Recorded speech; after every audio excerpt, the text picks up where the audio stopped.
I'm 75 now, and I can't remember anybody except the Queen bee. Queen Camilla did not argue when the final sentence was read aloud.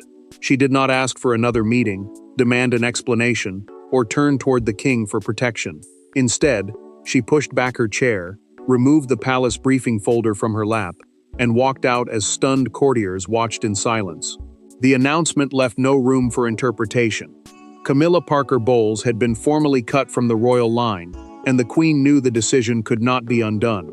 Before we go deeper into what this really means for the royal family, make sure to subscribe so you don't miss a single update. The silence tightened around Charles as the Lord Chamberlain finished reading. The Royal Household Council, a private body of senior officials and royals gathered to settle urgent matters, had confirmed that Camilla would no longer hold any place in the monarchy's future line of institutional continuity. In plain terms, she would remain queen during the king's reign, but she would lose succession-related authority, any role in an emergency regency, and every protection that might have carried influence beyond her husband's lifetime. Camilla understood why the wording mattered. The order did not end her marriage, remove her title, or strip away her duties. It did something colder.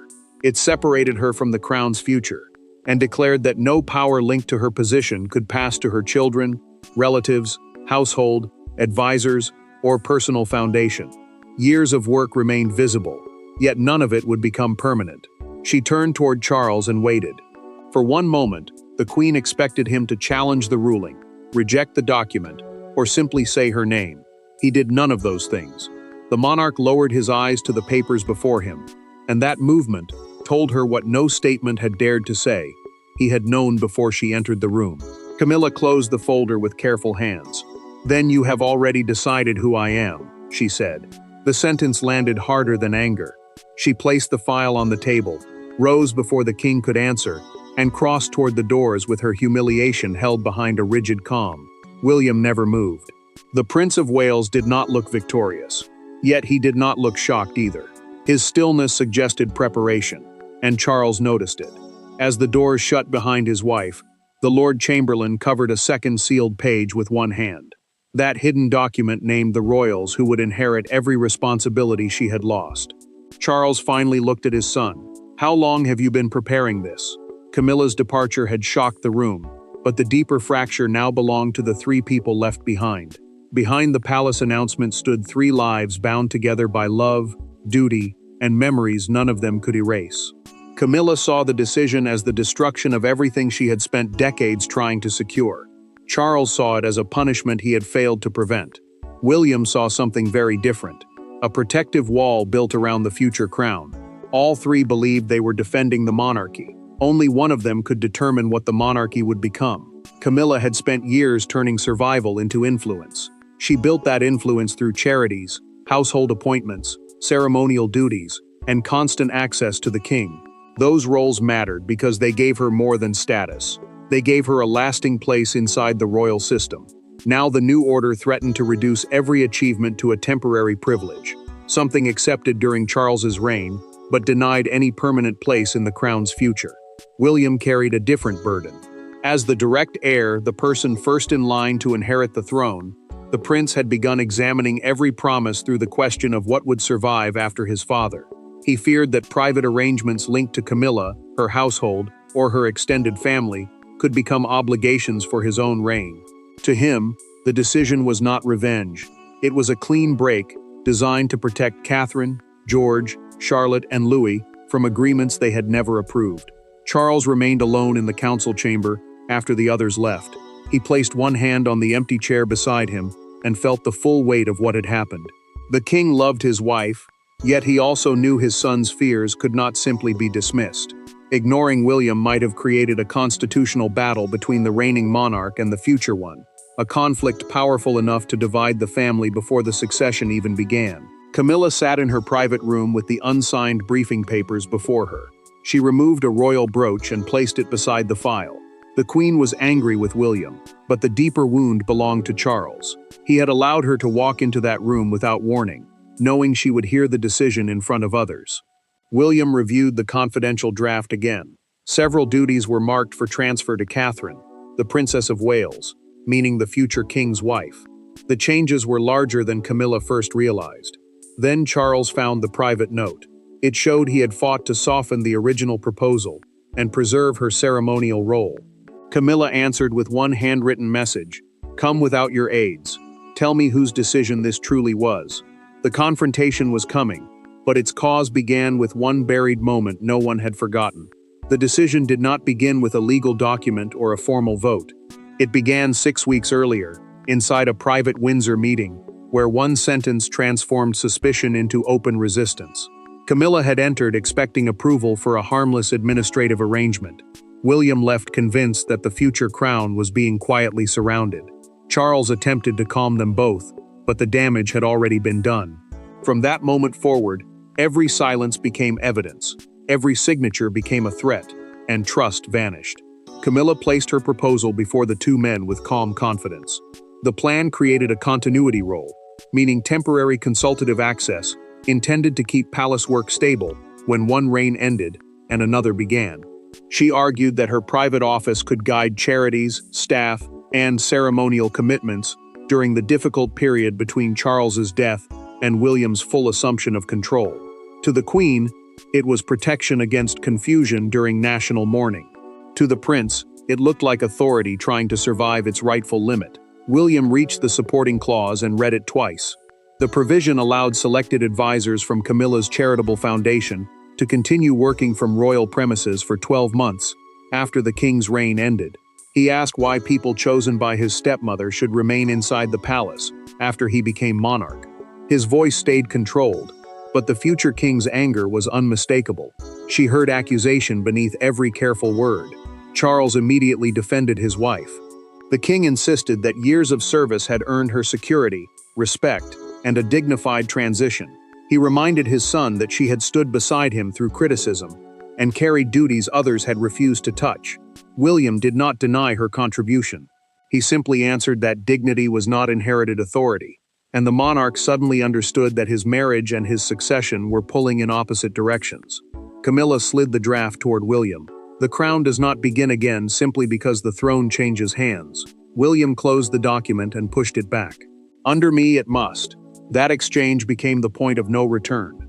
The prince quietly commissioned a confidential audit, a private review designed to identify every informal privilege that might continue beyond Charles's reign without the next sovereign's approval. Anne soon joined the discussion. The Princess Royal warned him in a documented private memorandum that blurred power could create rival loyalties and weaken the monarch. Her support gave William the credibility he needed, while Anne's intervention ensured officials could no longer dismiss the review as personal resentment. Camilla discovered the truth 3 days before the emergency meeting. She found the words "Operation Clearline" inside a misfiled household schedule, and understood that William had moved from resistance to action. By the time she summoned Charles alone, the argument was no longer about one clause. It was about whether he had protected his wife or surrendered her future. Charles entered Camilla's sitting room without an equerry, secretary, or private advisor. She stood beside the fireplace with the palace document open in both hands. For several seconds, neither of them spoke. Then she asked whether he had known. The king hesitated, and that hesitation answered everything. What followed was not a constitutional discussion between sovereign and consort. It was a confrontation between a husband who had compromised and a wife who believed the man she defended had allowed the crown to erase her. Charles admitted that he had received the final recommendation 48 hours earlier. The recommendation was the formal advice sent to the sovereign before a major decision, setting out what palace officials believed should happen next. He said he had spent those 2 days trying to soften the language, protect Camilla's ceremonial position, and stop the order from becoming a complete exclusion. The king insisted that he had fought for her. She heard only that he had failed in silence. Camilla rejected the distinction immediately. Remaining beside Charles at ceremonies meant little if every part of her authority disappeared the moment his reign ended. The queen believed the palace wanted her service without her future, her loyalty without protection, and her public smile without any lasting place for the people or causes she had built around herself. She stepped closer and pressed the document against Charles's chest. "You let them erase me while asking me to keep smiling beside you." Charles gripped the folder but could not answer at once. Then the king confessed what had frightened him most. Rejecting the recommendation might have pushed William out of transition planning, the private process that prepares the heir to assume full control when the throne changes hands. He had chosen unity with his son because a broken succession could damage the monarchy itself. He knew that choice would wound Camilla. He made it anyway. Camilla demanded to know whether William had written the final clause. Charles said no, but his face betrayed the deeper truth. The prince had insisted on its central principle. Nothing linked to her private network would automatically survive into his reign. The king then revealed the final pressure through a documented conversation recorded in his private briefing notes. Anne had warned him that two rival centers of loyalty could tear the family apart during a succession. The Princess Royal's words convinced him the review could no longer be stopped. Camilla removed the small crown-shaped pin Charles had given her after their coronation. She placed it beside his hand and said she would not attend the evening reception. Charles looked at the pin, then at his wife. He promised to confront William personally, not to reverse the decision, but to discover how far the restructuring had already gone. The king left her in silence and walked directly toward the heir, who was already redrawing the palace around a future reign. William did not receive his father in a grand chamber. He waited in a small palace office with only 2 folders and a handwritten list on the desk. The simplicity unsettled Charles more than ceremony would have. This was not rebellion performed for witnesses. It was a completed strategy. The prince had examined appointments, residences, foundations, advisory privileges, and private access. Camilla's removal from the royal line was not the entire decision. It was merely the first visible consequence. William understood the limits of his present power. As heir, he could not rewrite Charles's reign, remove the queen from her current duties, or command the monarch's household. Succession planning, the private work of preparing for the next reign, gave him a different kind of authority. He could refuse to inherit informal commitments and separate temporary permissions from responsibilities that the future crown would be expected to continue. Anne had strengthened that position. The Princess Royal believed continuity should protect the monarchy itself, not preserve personal networks around one royal figure. Her documented advice persuaded nervous officials that William's campaign was not simply an attack on Camilla. Anne's support made the boundaries look necessary, disciplined, and far harder for Charles to dismiss. Charles looked at his son and asked the question that had followed him from his wife's room. Was this truly about constitutional clarity, or was it old anger wearing the language of duty? William's jaw tightened. The king had spoken the fear neither man wanted named. The past had never disappeared. It had merely learned to sit quietly inside every conversation about the future. William refused to apologize. The prince said he would not allow George, Charlotte, and Louis to inherit a palace divided by promises they had never made. His children would not begin their public lives trapped inside arrangements created before they were old enough to understand them. Charles heard no cruelty in his voice. That made the finality even more frightening. Catherine had already questioned the cost. Before the meeting, the Princess of Wales asked William whether protecting the crown required humiliating Camilla in front of the household. He paused before answering. The future king still believed the decision was right, but she had forced him to admit that the walkout had become something harsher than the policy itself. William opened the second folder. The sealed page named Catherine and Anne as the joint recipients of Camilla's transition responsibilities, with final authority resting with the reigning monarch or direct heir. Charles read it once, then again. One power remained his. The restructuring could not take full effect until the king signed the implementation order, the document that turned the plan into binding palace action. William had won the argument, but Charles still controlled the pen.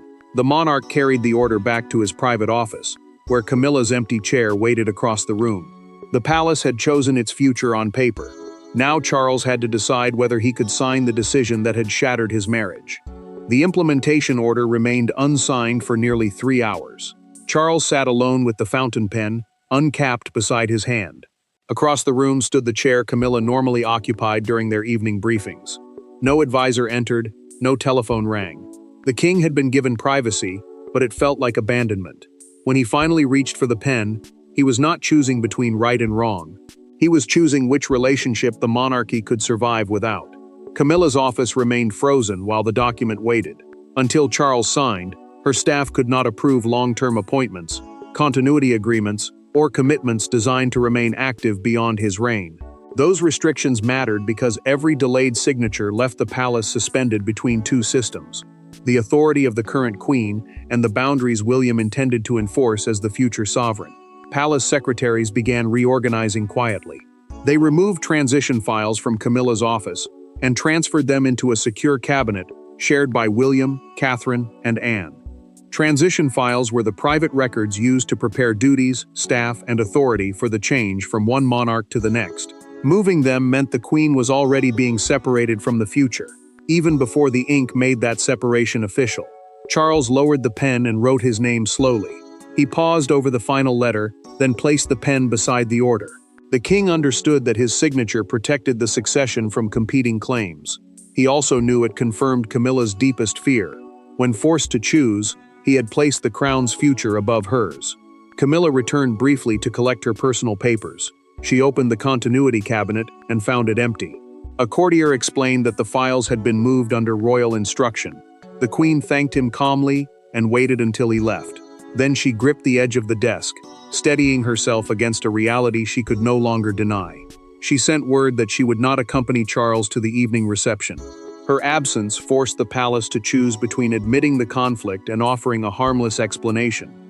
Either choice carried danger. Silence would invite suspicion, while honesty could expose a family fracture before the new order had even settled.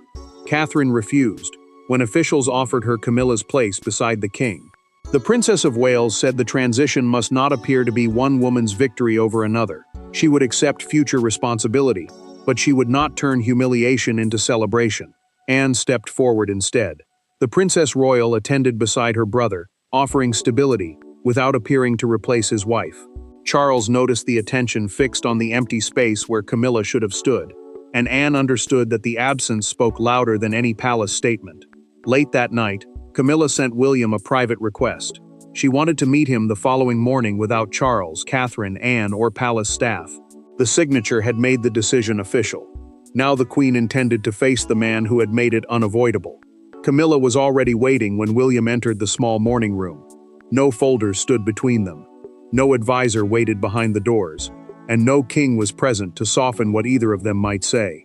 For the first time since the crisis began, the queen and the heir faced each other not as rival offices, but as two people shaped by the same family and divided by the same history. She did not ask him to reverse the order. She asked why he believed it was necessary. Camilla abandoned the legal argument first. She told William that she understood his right to reject commitments extending into his reign. What she could not accept was the suggestion that her years beside Charles had created no legitimate place in royal history. The queen had endured public hostility, carried duties during difficult years, and supported the king when the monarchy needed stability. To erase her future influence was one thing. To make her service appear temporary and disposable was another. William answered carefully. The prince explained that the order did not remove her marriage, title, public work, or position beside Charles. It created a boundary around the next reign. That boundary mattered because no private household, family advisor, or charitable network should inherit access automatically when the crown passed to a new sovereign. He was protecting the office, not rewriting her past. Camilla heard the distinction, but the deeper wound remained. She told William that she had lived for years knowing he would never fully trust her. The walkout had not happened because of one clause. It happened because Charles remained silent, while that distrust became palace policy. In that moment, she believed even her husband had decided suspicion mattered more than loyalty. William did not defend the cruelty of the process. He admitted the announcement should never have been delivered without warning. The prince still supported the decision, but he accepted that constitutional clarity had been turned into personal humiliation. His honesty changed the room. Camilla had expected resistance. Instead, she heard responsibility. Then the queen offered something no one had predicted.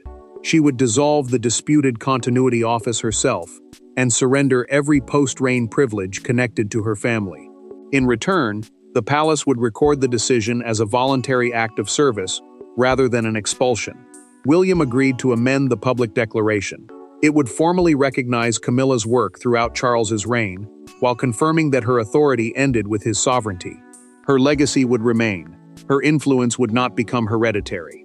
Camilla slid the original order across the table. William placed the amended page beside it. After a long silence, she picked up the pen and signed the voluntary renunciation. The prince told her the revised declaration would be announced that afternoon. Camilla looked at him and answered, "This time, I will not walk away." Their agreement transformed the crisis, but the world had already seen the queen leave. Now the palace had to explain why she had chosen to return. By sunrise, Camilla's walkout had escaped the palace walls. Broadcasters replayed the moment her car left Buckingham Palace without Charles. Newspaper editors prepared special editions. Royal commentators argued over the meaning of the decree, and crowds gathered behind the barriers outside the gates. Yet the most powerful image was still to come. Hours after appearing publicly defeated, the Queen returned to the same palace entrance, this time beside William, carrying the amended declaration she had signed herself. The palace lost control of the story almost immediately. News alerts described an unprecedented rupture between the Queen and the succession, meaning the direct order through which the crown passes from one monarch to the next. Some broadcasters presented Camilla as the victim of a cold institutional purge. Others argued that William had protected his future reign from private influence. Every version carried the same message. The family's private conflict had become a national spectacle. Charles remained out of sight. The king canceled a private audience and stayed inside Buckingham Palace, while speculation spread beyond the original decision. His absence mattered, because the public no longer saw only a constitutional dispute. They saw a husband who had not followed his wife, and a marriage that might have fractured beneath the weight of the crown. Camilla suddenly received sympathy from people who had questioned her for years. The image of her leaving alone stripped away the control of royal ceremony and revealed something painfully human. Viewers saw humiliation, isolation, and a woman forced to absorb rejection, without the protection of the man beside whom she had served. William became the target of growing anger. Commentators accused the prince of treating his father's wife with calculated cruelty. Catherine watched the coverage beside him and warned that silence would allow the country to mistake constitutional caution for personal revenge. The Princess of Wales knew the future king could protect the crown on paper and still lose the public's trust. Then the evening edition appeared. The Queen Who Walked Away, stretched across the front page. Beneath the headline sat one devastating image: Camilla's empty chair at the state reception.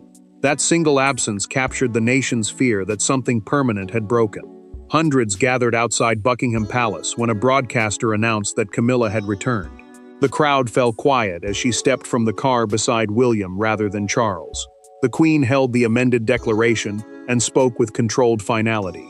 "I have voluntarily surrendered every authority extending beyond the king's reign," she said. "Service to the crown must never become ownership of its future." William remained beside her, accepting both the criticism and the settlement. Then the palace doors opened. Charles appeared alone and waited for Camilla to walk toward him. The public declaration had ended the constitutional conflict. Only their reunion could reveal whether the personal damage could still be survived. Charles did not approach Camilla immediately. He remained beneath the palace arch as she crossed the courtyard, the signed renunciation held against her side. William stopped several steps behind her, allowing husband and wife to face the consequences alone. The Queen had lost her claim to any lasting place within the future machinery of the crown. The king had lost the illusion that love could protect her from succession. Yet neither had lost the final choice, whether this moment would destroy them or redefine them. Camilla's position was now unmistakable. She would remain queen throughout Charles's reign, continue her ceremonial duties, and lead the charities she had spent years building. But the final settlement, the formal agreement defining what would survive beyond the current reign, drew a hard boundary. No office, advisor, privilege, or authority connected to her would transfer automatically when William became king. William had secured the future line around Catherine, George, and the direct succession, with Anne supporting the crown whenever stability demanded it. The prince had not removed Camilla from the present. He had prevented her private household, children, and personal network from gaining inherited influence inside his reign. Charles finally stepped toward his wife. The king did not defend the decision or hide behind royal duty. He admitted that he should have warned her before the council meeting. Allowing Camilla to hear the judgment in front of others had been cowardly, he said, even if the constitutional boundary itself had been necessary. Camilla listened without interrupting. The Queen told Charles she could forgive the decision more easily than his silence. She did not take back the crown-shaped pin she had removed during their confrontation. That symbol belonged to the trust they had lost. But she reached for his hand and agreed to enter the palace beside him. William gave her something more lasting than an apology. The final palace record stated that Camilla had voluntarily placed the undisputed succession of the crown above the protection of her own future influence. The wording transformed her exclusion from a public rejection into a final act of royal service. Camilla returned to her usual chair at the next family council. No continuity files waited before her. The empty space on the table made the new boundary clear. Presence was not power, and dignity did not require control. William entered and met her eyes. He gave a restrained nod. The Queen returned it. Charles opened the meeting, while Catherine and Anne held the transition documents that had once belonged to Camilla's office. The verdict was final. Camilla lost her place in the monarchy's future structure, but preserved her place in its present story. William protected the succession without forcing his father to abandon his wife. Charles learned that love could not erase constitutional limits. It could only help people survive them. The palace doors had closed behind Camilla in humiliation. When they opened again, she returned on different terms, not as the owner of the crown's future, but as a queen who had chosen its survival over her own power. Thanks for watching. Please don't forget to like and subscribe, and we will see you in next one.